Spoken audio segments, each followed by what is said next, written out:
Hi, OP friends. Today, I realized I didn't ever introduce you guys to my dog Packard, even though I talk about her a lot. And so I wanted to introduce you guys to Packard.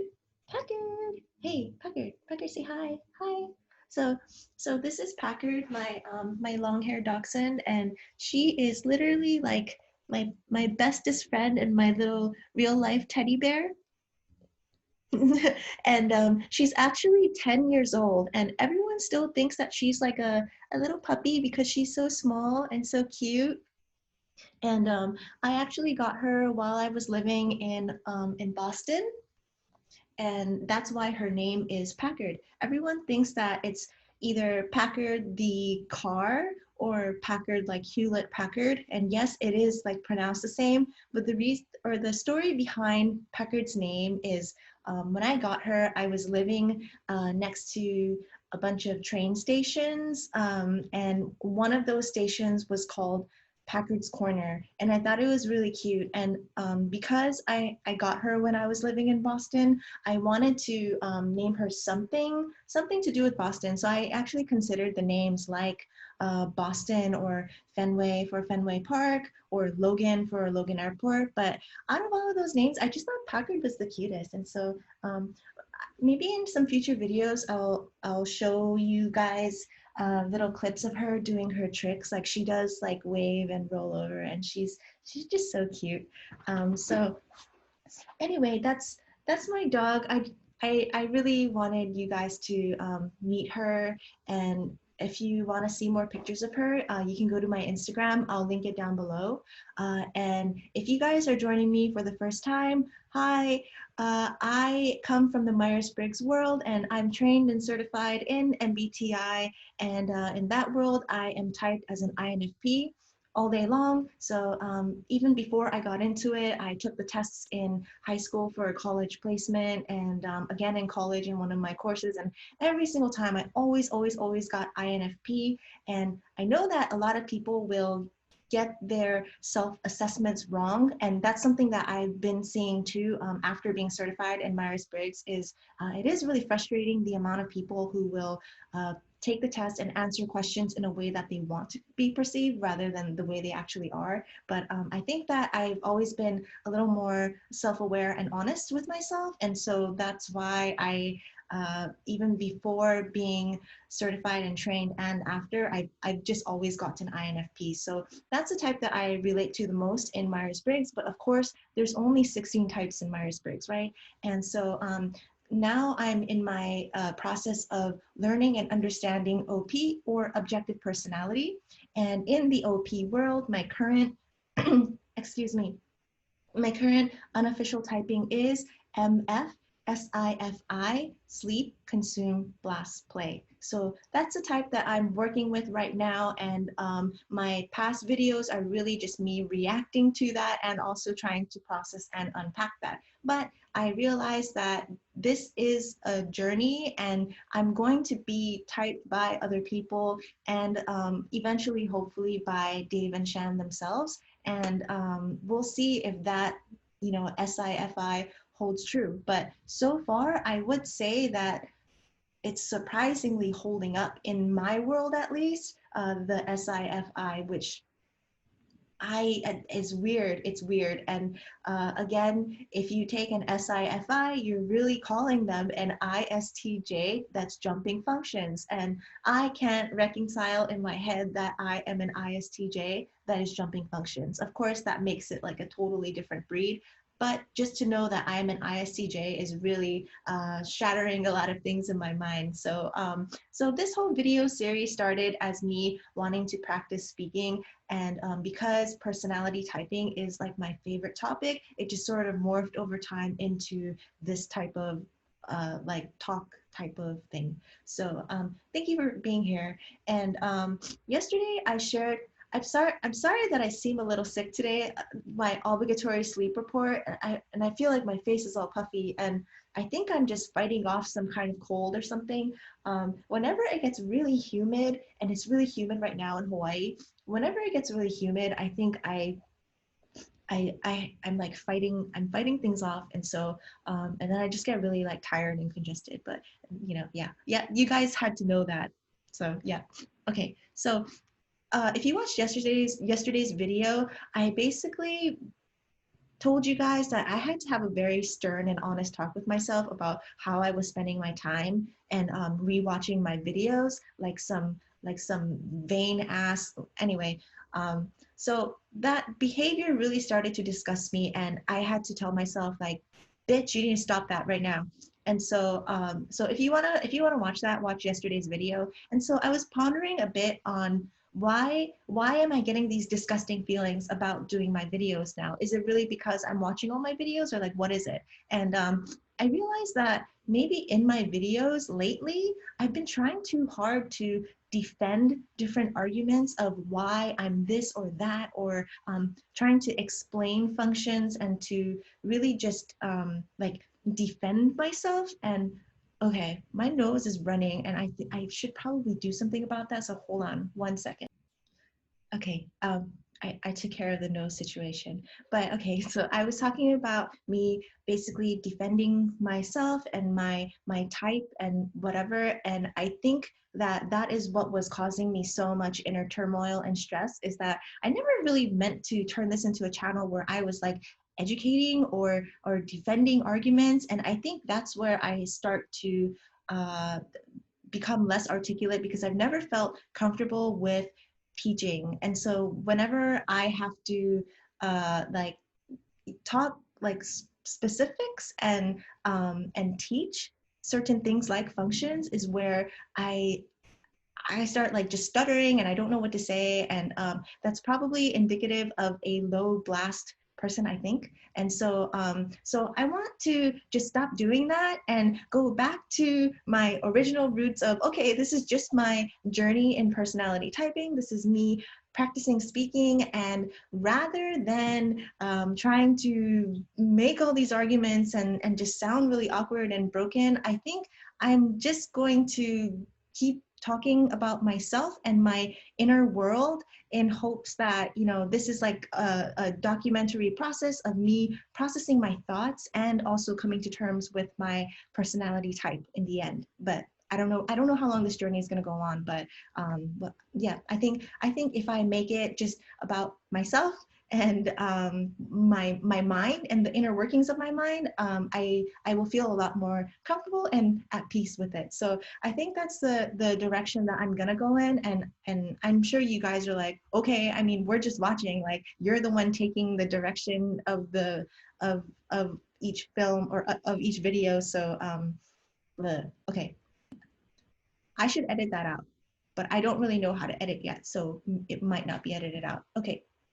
So, and again, like, so last night I rewatched that video of uh, just masculine sensory. So SE and SI as a masculine. And Dave and Shan even put up that visual aid of the worst detail recall to the best memory recall. And of course, at the very best memory recall is Tiger Woods, and he is masculine savior SI, which is what those 4 people type me as. And it's really hard to believe that I've had the best memory detail recall all this time and just never knew it.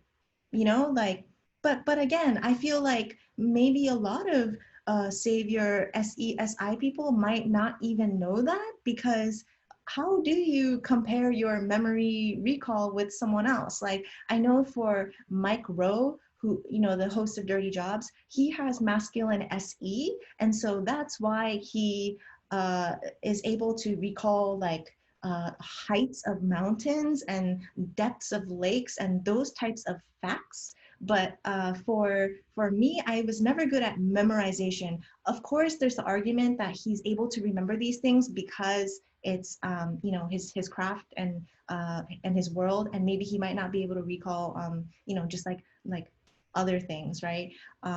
But for me, it's really just the things that resonated with me are the things that I have very, very good memory recall on. And so in that sense, it's really memories that were either like traumatic or embarrassing or delightful, or I think that emotions make a significant imprint on me. And I'm able to basically put myself back in that exact nuance of emotional state. And I'm just like telling you exactly how it is and how my mind works, but I understand that maybe for people who don't have that, they might hear this and think that I'm literally like crazy, or maybe even peacocking and trying to prove something, but I'm really not. And if you want to watch me tell a story from my memory, please watch the videos. I think I can't remember which video it was. I'll link it down below, but I basically tell you guys a story about the time that I got attacked by a dog when I was 9. And maybe watch that and just see if that is masculine SI, because I still don't understand it, because I'm in it, right? It's like it's just the way I've always been. So I don't understand. Yeah. Okay, hold on 1 second. My husband just texted me. Okay, I'm back. My husband is outside on his run, and he texted me to ask if I wanted anything from the outside world. And I told him I would like some grapes because I really like frozen grapes. I've been in a frozen fruit kick lately. My favorite is frozen mangoes, and it kind of just feels like you're eating like popsicles or like ice cubes, and it's like candy because it's sweet.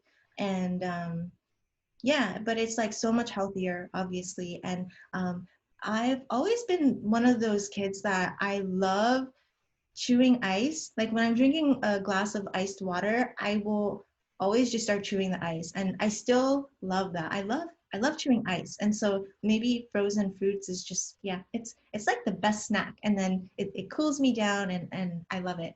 Um, anyway, I think I was talking about memory and like detailed memory. And I would say that my memory is very selective about what it absorbs and what it permanently stores. And I almost want to say that it's anything that my FI deems as worthy of being stored. And I can't remember things that I'm uninterested in at all. And and I would say it's almost like there's a flashlight going on where uh, I do take in all of the sensory details and emotions and physiological changes. Like I do store all of that when my flashlight is shining on that particular like situation. But if there's a situation in which I don't want to be there, or I'm really bored, especially like car rides or things like that, like my flashlight just goes inward. And that could also be, my sleep savior, or something like that. But I basically live inside my world, or I'm very, very attentive to observing the sensory. And those are the situations that I can recall very, very vividly.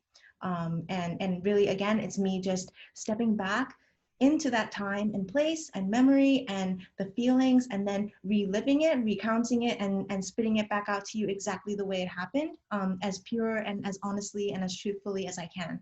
And that's how I would describe my masculine savior SI, if that is what I have. Apparently 4 people saw that and they said it was masculine savior SI, which is a big deal, right? It's not like they just saw me using an example of SI. They're saying it's masculine savior SI. So that's still very, very weird to me. So what was I saying? Yeah. So, oh yeah. So, I basically live either inside of my head, or I'm paying attention to the outside, and it's really like switching back. I can't obviously do both. And so whenever, obviously I have memory lapses, right? There will be events and things that other people remember, and they're like, remember you were there, or remember this happened, and I'll be like, I literally don't remember. And it's most likely because in that moment I wasn't interested and I was in my head. And that's the reason why I don't remember certain things or certain events, is because I was living in my head in the moment. And I also, on that note, want to say that my inner world is very, very vivid, if not more vivid than the outside world. And that's why I tend to retreat in there a lot, is because my memories yeah, my memories are so vivid that I can go back and relive them and literally like enjoy the shit out of them. And that's why I'm so nostalgic. And I always wondered why other people weren't as nostalgic about the past. And maybe that's why, because people that are high in SI just have that ability to soak in the memory as it happened. And so you can go back and feel the same feelings. And that's why I mentioned that one thing that I used to do all the time was close my eyes and just imagine myself walking through every house that I've ever grown up in, you know. And last night I also wanted to test out whether I remember like information, like phone numbers, like okay, birthdays I don't remember, and I think it's just because I don't care. But you know, just like numerical things that are important to me. Can I remember them? And yes, I was able to list out every single home address that I've ever lived in Hawaii. And that is one, two, three, four. It's five addresses that I lived in from the time that I was about three or four up until now. And yeah, I remembered them, and I was actually going to like try to recite it for you on camera just out of my memory. But then I realized like what a stupid idea that would be, because I don't know, like I don't know, people would be able to look up these addresses and like look up my old houses and trace my I don't know. So I decided that that was not a good idea. So I'm not going to do that, but at least I proved to myself like, okay, like I remembered every single home address and zip code for the last five homes that I've lived in. And I don't know, but is that normal? Like I feel like everybody would be able to do that because it's your home, right? And like you obviously had to fill out forms, and you obviously had to like share your address with people, type it in when you're ordering things. And so oh, yeah. So, okay, maybe like another exercise is like, okay, my home phone number when I was growing up in my first house until I was like 9. So that number would be like 808-671-9381. But again, like I don't know, like I feel like everybody probably does that. If it's your first childhood home phone number, like I don't think you'd ever forget it, right? So I don't think maybe that doesn't prove anything, but anyway, I wanted to make that distinction of me being in my head or soaking in the external sensory detail. And there's really no in between. I'm either paying attention or I'm in my world and paying attention to that. And yeah, but you know, like sometimes I do prefer to live in my head, which is why I do have a lot of memory lapses. And it's because like I prefer being in my head because honestly, it's way more interesting in there. And I realize that to some people that might sound like crazy or weird or like that you can't relate, but like maybe other INFPs out there will relate to this. My inner world is it's pretty cool, guys. I'm like I wish that I could transplant my mind onto someone else so that you can experience what I'm experiencing. And yeah, like many INFPs are known for being writers, fantasy writers. They create worlds, and I completely relate to that. And my world inside is made up of the best of my memories and feelings and ideal worlds. And I'm obsessed with that. I'm obsessed with that. My inner world is awesome. It's awesome. And there's no other way for me to be able to describe it than to just say that my world, I don't know, my inside world is really cool. And yeah, and then so like in that sense, I always wondered like, okay, extroverts are very tuned into the outside world, and but like what do they see or process or feel inside? You know, like what is their inner world like? Because mine is intense and insane and vivid and fun. But what do what do extroverts see in their inner world? I'm curious. if you're curious, if you're an extrovert or you've kind of looked into this, like please share with me below, like what do extroverts see in their inner mind? What do they see? Like I'm so curious, and I guess that's a question I could pose to extroverts. Maybe I'll ask my dad. He's the most extroverted person in my family, and he is a textbook Myers-Briggs, ENTP, all day long, the debater. He's so extroverted and so charismatic, and like I really admire his just. He's so quick on his feet, and when he talks to people, he's just so witty and charismatic, and it's almost like he has this like weird magical ability to play with life, and really he really plays with life, and the universe plays back with him. It's amazing. He has the thickest skin. He doesn't get bogged down by anything. He just pushes forward, and as I mentioned in the past, he comes from literally nothing, right? His family grew up on a tiny little plot of land in Okinawa with nothing. And then he educated himself and he got to where he is today, where he owns a commercial real estate firm and a beer company in Hawaii. And I think it's really all due to his personality and his charisma and his ingenuity. And so he's really a fascinating person. So I think that I will ask him what he sees in his inner mind, because he is so tuned into the outer world. So yeah, that's a good question, and I will get back to you guys on that. But in the meantime, if you are an extrovert or you know other extroverts, like what do you guys see in your head? I'm curious. And like obviously everybody has everything. So I know that, no matter how extroverted you are, you have an inner world, you have an inner monologue. What does that look like? Like I'm curious. Okay, so lastly, because I want to keep my video short, I just wanted to share with you guys. So I was telling you guys that one of my future dreams for this channel is that maybe I can get one of those really lush gamer chairs that I can sit in, and like they're so comfortable, like the little like neck back cushion, and well, so every time there's like a headrest or something in a car or a plane, because I'm so small, I'm 5 feet, so the headrest is like above my head, and so like I'm like sitting down like that, and it's really uncomfortable. But anyway, with the gamer chairs, there's like a cushion that you can adjust, and the whole seat is just, it feels so good, but it's really expensive. But I would love to get a chair like that, because my husband and I were talking about it, and we spend way more time at our desks, like working and just studying, just doing all of our hobbies. Everything is at our desk, at our computer. So we really spend more time sitting than we do in our beds or even on the couch.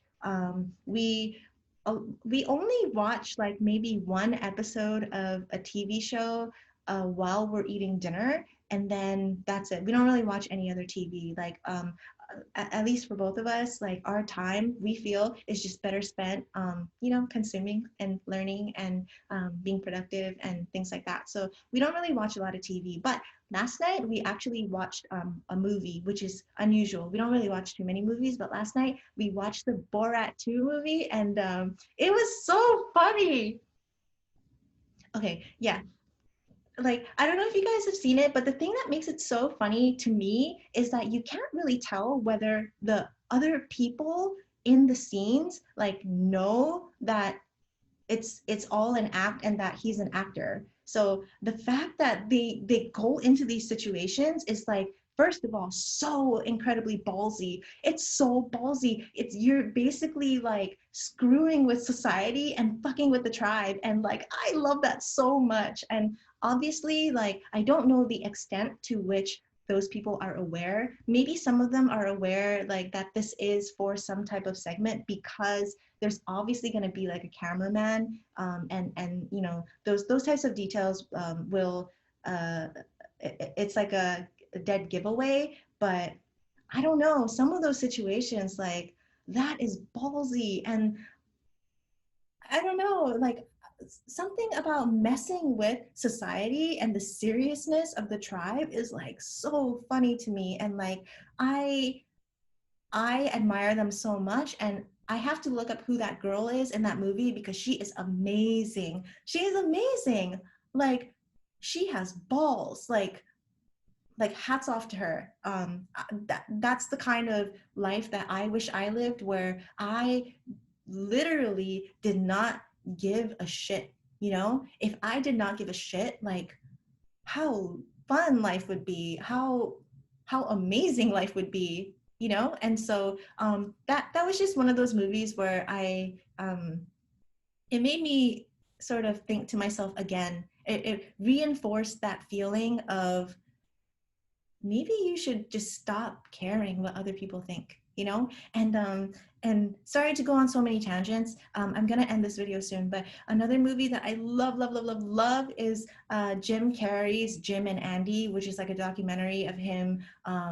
It was a while ago that I watched this, so I'm sorry if my recap is not very good, but it's basically documenting the process of him internalizing his character role as Andy. I'm sorry, I forget like who he is, but it's like Man on the Moon or something like that. But like it's basically him becoming that character and not like giving a fuck.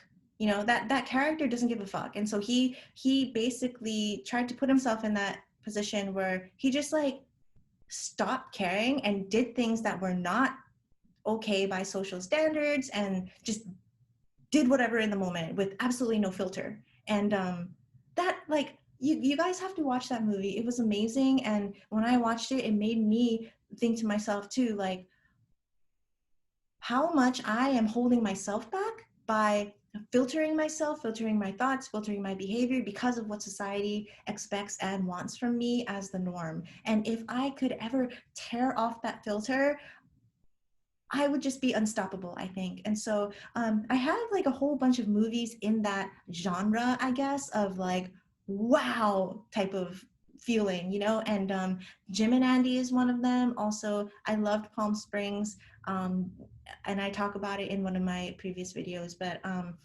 if you guys are also an INFP or an SIFI, I would love to know what movies you recommend, because like the types of movies that I like are just like plain and simple mind fucks. Yeah, mind fucks.